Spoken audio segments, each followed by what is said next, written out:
मैं गुरु प्रकाश पासवान के पास आ रही हूँ। गुरु प्रकाश पासवान, आपने सुना जो यहाँ पर दिनेश पाशनी की तरफ से कहा गया, जो यहाँ पर शक्ति यादव की तरफ से कहा गया, आपका टेक? देखिए, मैं सुन रहा था और इसकी पृष्ठभूमि समझने की आवश्यकता है। सबसे पहले तो मुंबई में बैठक होती है, बैठक में नेता नहीं तय होता है लेकिन नीति तय हो जाती है। नेता अभी भी स्पष्ट नहीं कि नेता कौन होगा, कमिटी में कौन कमिटी को लीड करेगा तय नहीं है, कमिटी का संयोजक कौन होगा तय नहीं है, लेकिन नीति तय हो गई है। क्या नीति तय हो गई है? 85 करोड़ देश के 85 करोड़ हिंदुओं को दिन भर पानी पीकर उनको अपमानित करो, आप लगातार अपमानित करो। स्वामी प्रसाद मौर्य क्या कह रहे थे अभी कि हिंदू धर्म धोखा है, ब्राह्मण समाज के विषय में उन्होंने क्या नहीं बोला। और स्वामी प्रसाद मौर्य जी जिस समाजवादी पार्टी से आते हैं, उसी समाजवादी पार्टी के नेता अखिलेश यादव जी परशुराम जी का पार्क बनाते हैं, उसी समाजवादी पार्टी के नेता अखिलेश यादव जी जनेश्वर मिश्रा का पार्क बनाते हैं। हमें समझने की आवश्यकता है कि शुद्ध रूप से तुष्टीकरण की राजनीति का परिणाम है। और यही कर्नाटक में कांग्रेस के अध्यक्ष सतीश जी क्या बोले थे कि हिंदू धर्म का जो शब्द है वो गंदा शब्द है। मैं तमाम ऐसे उदाहरण आपको दे सकता हूँ। गोपाल इटालिया, आम आदमी पार्टी, जो कि ये तथाकथित इंडिया लाइंस की बहुत महत्वपूर्ण अंग है, क्या बोले थे कि मंदिर नहीं जाना चाहिए। तुष्टीकरण की राजनीति रोमाना जी 2007 में इस देश के प्रधानमंत्री ने कहा था कि देश के संसाधनों पे पहला मुसलमानों का है। आपने कहा होगा गरीबों का है, शोषितों का है, वंचितों का, तो हमने स्वागत किया होता। लेकिन किस प्रकार से तुष्टीकरण करना, हिंदुओं को अपमानित करना, हिंदू आस्थाओं को अपमानित करना, जब से उदयनिधि स्टालिन जी का ये स्टेटमेंट आया है, देश के 85 करोड़ हिंदुओं की भावनाएं आहत हुई है। गुरु प्रकाश पासवान जी, एक बात बताइए सर, वोटों के चक्कर में नेताओं की जो पास की नजर है कमजोर हो जाती है क्या? नहीं, ऐसे पूछ रही हूँ जानकारी के लिए। नेताओं की पास की नजर वोटों के चक्कर में कमजोर हो जाती है क्या सर? एक मिनट दिनेश पाशनी जी प्लीज, आपकी बारी पर आपके पास आऊंगी। गुरु प्रकाश पासवान जी, आपने इतने नेताओं के नाम गिना दिए, बयान गिना दिए। हाल ही में बिहारी के नेता हैं हिंदुस्तान अवाम मोर्चा के जीतन राम मांझी, उनका बयान ध्यान है आपको? उनका बयान क्या था? देश के हिंदुओं को अपमानित करने वाला बयान था या नहीं? मांझी ने कहा था भगवान राम की कहानी काल्पनिक, ज्यादा कर्मठ राम के मुकाबले तो रावण था।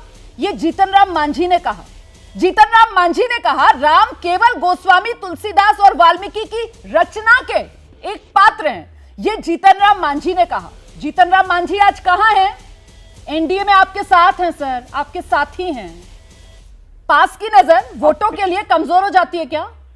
अब अगला बयान सुनिए सर, आपके एक और साथी हैं संजय निषाद, डॉक्टर संजय निषाद। ध्यान है उन्होंने क्या कहा था? डॉक्टर संजय निषाद ने कहा था भगवान राम अयोध्या के राजा दशरथ के पुत्र नहीं थे। यह डॉक्टर संजय निषाद का बयान है। डॉक्टर संजय निषाद कहां है सर?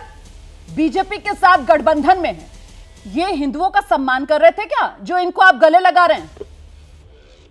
रोमाना जी, मैं आपको उत्तर दे दूं। मैं ध्यानपूर्वक सुन रहा था, आपने 2 उदाहरण दिए हैं रोमाना जी। ना तो आपसे और न किसी और से हमें हिंदू स्नेह या हिंदू से कितना कौन प्रेम करता है इसके प्रमाण पत्र को लेने की आवश्यकता है। देश के हिंदू जानते हैं, देश के सनातनी जानते हैं कि कौन उनके साथ खड़ा है और कौन इनके विरोध में खड़ा है। जहां तक हमारे त्याग, तपस्या और बलिदान की बात है, हमें किसी से प्रमाण पत्र लेने की आवश्यकता नहीं है। मैं गठबंधन में रहने के बावजूद ये नेशनल टेलीविजन पे कह सकता हूं, संजय निषाद जी का बयान हो, मांझी जी का बयान हो, ये उनका स्वतंत्र बयान था। इसका पार्टी से, एनडीए से कोई लेना देना नहीं है।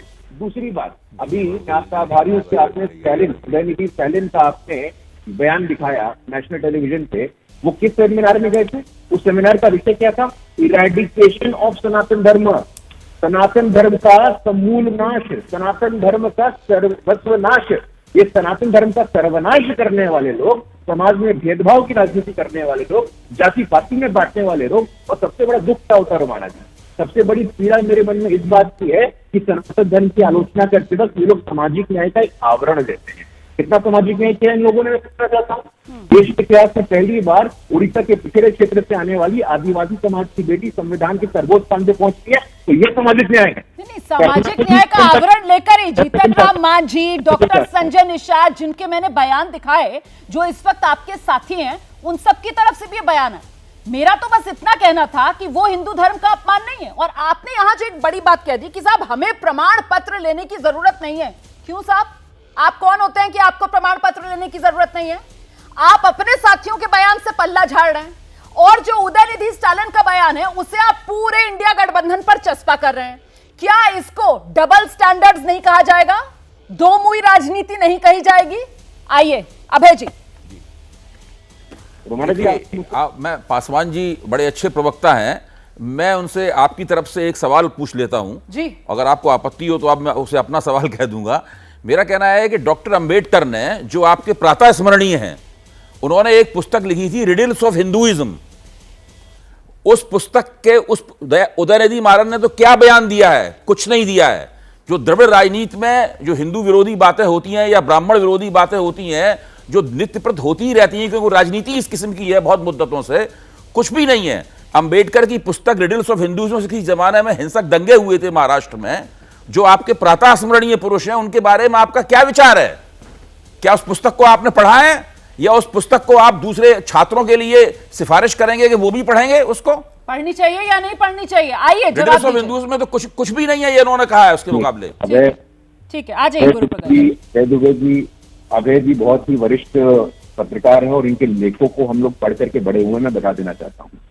और अच्छा किया अभय जी आपने कि बाबा साहेब अम्बेडकर की चर्चा की। और बाबा साहेब अम्बेडकर का देहांत होता है 1956 में, उनको भारत रत्न कब मिलता है, कौन देता है, जरा ये भी बताना चाहिए। बाबा साहेब अम्बेडकर से जुड़े हुए 5 साल है, आप भी जानते हैं। उन 5 सालों को सिर्फ कर्जा कब मिलता है, तो ये भी बताना चाहिए। आप इधर-उधर की बात कर रहे हैं, मेरी बात का जवाब नहीं दे रहे बंधुवर। मेरे प्यारे बंधु, आप केवल ये बताइए कि रिडल्स ऑफ हिंदुइज्म के जो विचार हैं, उन विचारों से आप सहमत हैं? आप कहिए बाबा साहब अम्बेडकर की इस पुस्तक से सहमत नहीं है, हम आपकी बात मान लेंगे। आप कहिए रिडल्स ऑफ हिंदुइज्म में उन्होंने जो लिखा है हिंदू धर्म के बारे में, राम के बारे में और दूसरे देवी देवताओं के बारे में, क्या उससे आप सहमत हैं? अगर आप उससे सहमत हैं तो उनको प्रातः स्मरणीय क्यों मानते हैं? उनके नाम पे वोट क्यों मांगते हैं? अभय जी या तो आप बोल लीजिए सर, मैं आपकी नहीं, मैं तो आपकी मदद कर रहा था सही जवाब देने में। नहीं, बिल्कुल आप हमारी मदद शुरू से करते आए हैं। लेकिन कबीर हो, रविदास हो, मीराबाई हो, सब के सब उतने ही स्मरणीय हैं जितने बाबा साहेब अम्बेडकर, जितने बाबू जगजीवन राम। लेकिन ये विषय दार्शनिक नहीं है सर, ये विषय राजनीतिक है, ये विषय लोगों को बांटने वाली बात है। बाबा साहब की किताब विशुद्ध राजनीतिक है अभय जी। आप बंधुवर, बाबा साहब की किताब विशुद्ध राजनीतिक है। आप इसे कल्चरल पॉलिटिक्स कह सकते हैं चाहे तो, लेकिन है वो राजनीतिक।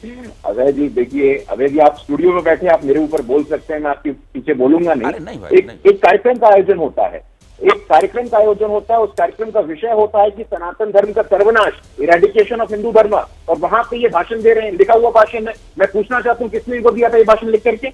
जैसे ही घड़ी का काटा दोपहर 2:30 पे आए, बबीता जी का दिल सास बहू साजिश के लिए मचल जाए। और ये है इनकी बहू, पूरे दिन ऑफिस की टेंशन हो जाए गॉन जब ये करें अपना फेवरेट शो फ्री टाइम पे ऑन। इनकी तरह आप भी देखिए अपना फेवरेट शो अपने टाइम पर और डाउनलोड कीजिए एबीपी लाइव ऐप अपने स्मार्ट टीवी पर।